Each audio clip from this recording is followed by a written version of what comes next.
আমরা যে ওক্তর নমাজ পড়িতাম ও ওক্তর নমাজের নিয়ত করতাম, যেমন আসর নমাজ পড়ির আসর নিয়ত, মারিব পড়িতাম মারিবর নিয়ত হইত। তবে এর মধ্যে আমরা একটা গলতি করিলাই, যে আমরা ভাবি নমাজের মধ্যে নিয়ত ফড়ার নাম মনে হয় ফরজ না ওয়াজিব বা ইলা কুন্তানা না ওইতন সল্লি আলিল্লাহি তাআলা ইলা কুন্তা নাই। নমাজের মধ্যে নিয়ত যেখানে কান অন্তরের মধ্যে থাকে, যেমতো আমি মারিবর 3 রাকাত নমাজ পড়িতাম আমার অন্তর আছে, ও অন্তর থাকা অবস্থার মধ্যে হইতাম আল্লাহু আকবার ফরজ তাকবীরে তাহরিমা, বাকি মুখ দি ফলা জফাই কারণ নাম নিয়ত নাই।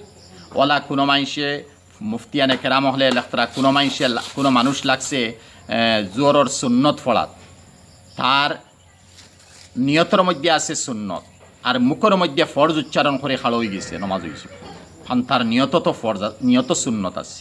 ওলা কোনো মানুষ ফরজ নমাজও খালো হয়েছে আর মুখ দি সুন্নত হইয়া উচ্চারণ কিছু উচ্চারণ আমরা করিয়া তো মুখ দি উচ্চারণ সুন্নত ফরের, কিন্তু খালা হয়েছেন অন্তরের মধ্যে নিয়ত লইয়া আমি ফরজ পড়িয়ার ইনশাল্লাহ তার ফরজ নমাজ আদায় হইব। দ্বিতীয়বার নিয়ত মুখ দিয়ার ফরজ আদায় করা লাগবে।